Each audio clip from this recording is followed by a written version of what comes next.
I found out I had sickle cell when I was like 5 years, and then living with the condition was something that made me feel as if I was the only one with that kind of condition, because my parents would always restrain me from doing things that my siblings are doing. And then I will be asking myself, why is it that I am not doing all those things with them? And then they never told me actually what I was facing. I knew my genotype when I was in, I think, JS3.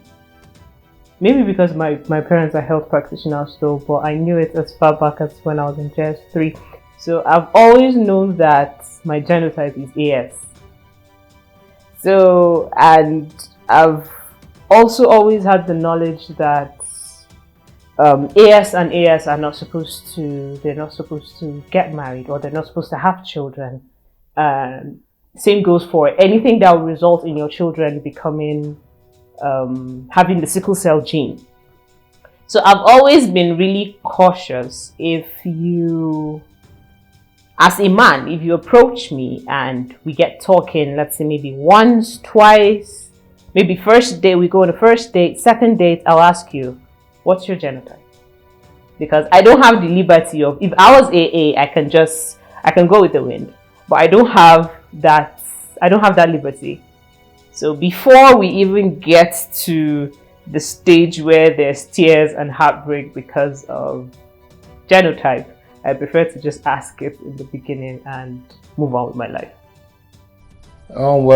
Personally, I'm not aware of anyone in my family that has sickle cell disorder, and I'm aware that there are certain genotypes that are not compatible in terms of building a family together, raising children.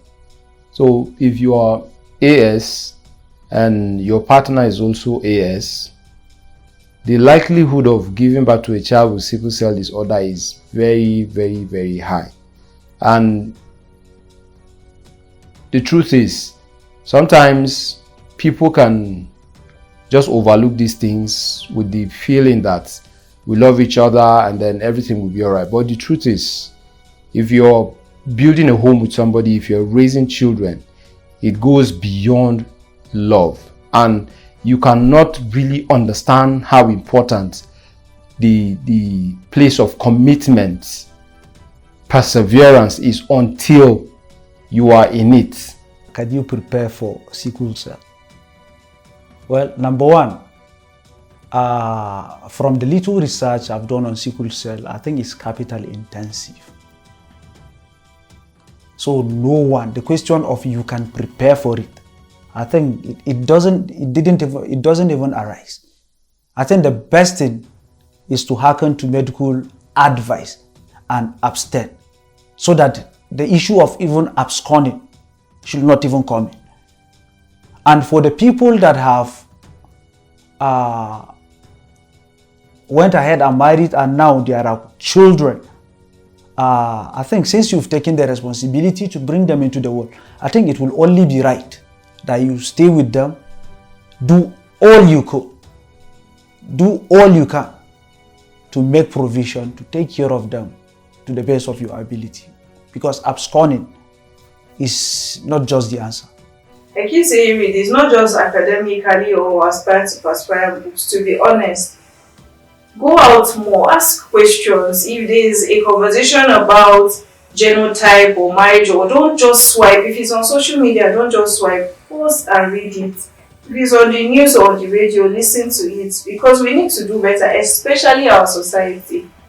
The lying about it or hiding it or somebody just finding out, unless of course the child is not the first one. But it's important for you to know more and deeply about it. If you're in a relationship with someone and you want to take it to the next level, it's very important that you understand the place of knowing your genotype. That way, if you end up together, you know that, okay, your genotype and her genotype, or her genotype and your genotype are compatible.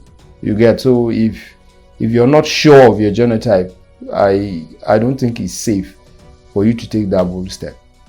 I think compared to the older generation, I think we're beginning to get the hang of the gist now, because then they didn't know. Maybe that's why we have quite a number of sickle cell adults right now, because our parents didn't know better.